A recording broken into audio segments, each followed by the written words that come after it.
La Suisse, ses lacs, ses montagnes et son économie florissante. Un pays libre, où tout le monde est libre, libre. Vive la liberté. La Suisse, un pays prospère, mais pas égalitaire.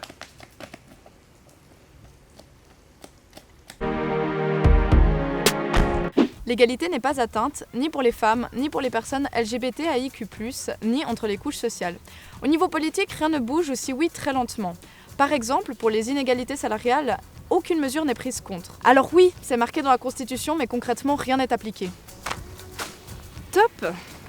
Il faut commencer par reconnaître toute la diversité des genres pour pouvoir ensuite garantir l'égalité entre toutes et tous. Ça, c'est un peu la base. Après, il faut laisser le libre choix du sexe à chacun et chacune. Et là, je parle en particulier pour les personnes intersexes, parce que les opérations non consenties à la naissance, c'est un peu intense quand même. Il faut supprimer la mention du sexe sur les documents officiels, c'est juste oppressif et pas nécessaire.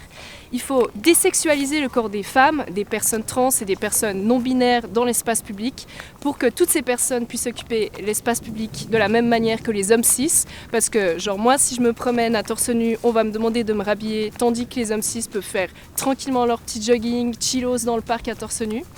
Et puis finalement, il faut introduire l'écriture inclusive de manière systématique au sein des institutions, et ça y compris pour les personnes trans et non binaires, parce que le masculin l'emporte sur le féminin et toutes les règles grammaticales oppressives, je pense qu'on peut les mettre à la poubelle. Pour la famille, on pourrait par exemple repenser les unions et laisser tous les couples se marier ou se partenariser, mais aussi faciliter l'adoption pour ces mêmes couples ainsi que la procréation médicalement assistée, sans oublier de repenser la parentalité et de reconnaître les droits et les devoirs du parent tiers. Hé chérie, c'était sympa les 2 jours ensemble, moi je retourne bosser. Et tu penseras au temps partiel. Au revoir mon amour.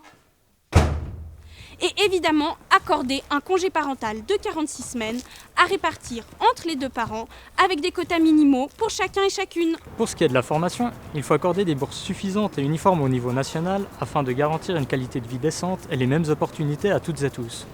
Au niveau économique, il est nécessaire de prendre des mesures contraignantes pour assurer l'égalité salariale et l'accès aux postes à responsabilité à tout le monde. Et en parlant de salaire, il serait temps de reconnaître et de valoriser le travail non rémunéré, comme le travail domestique ou la charge mentale chez les femmes, les personnes trans et les personnes non binaires. Enfin, nous souhaitons aussi favoriser la formation continue pour faciliter la reconversion professionnelle. Taxer les produits d'hygiène menstruelle comme les produits de première nécessité. La litière pour chat, un produit de première nécessité. Les protections hygiéniques, pas un produit de première nécessité. Faciliter l'importation des traitements pré-exposition au VIH. Sensibiliser à la diversité du genre et à la prévention contre le harcèlement, notamment contre le profilage racial. Redéfinir pénalement le viol pour qu'elle inclue toutes les formes de violence sexuelle et pas seulement la pénétration vaginale.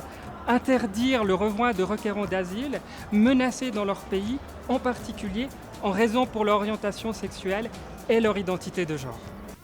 L'égalité, c'est pas uniquement des jolis mots dans la Constitution, c'est aussi des personnes pour la porter.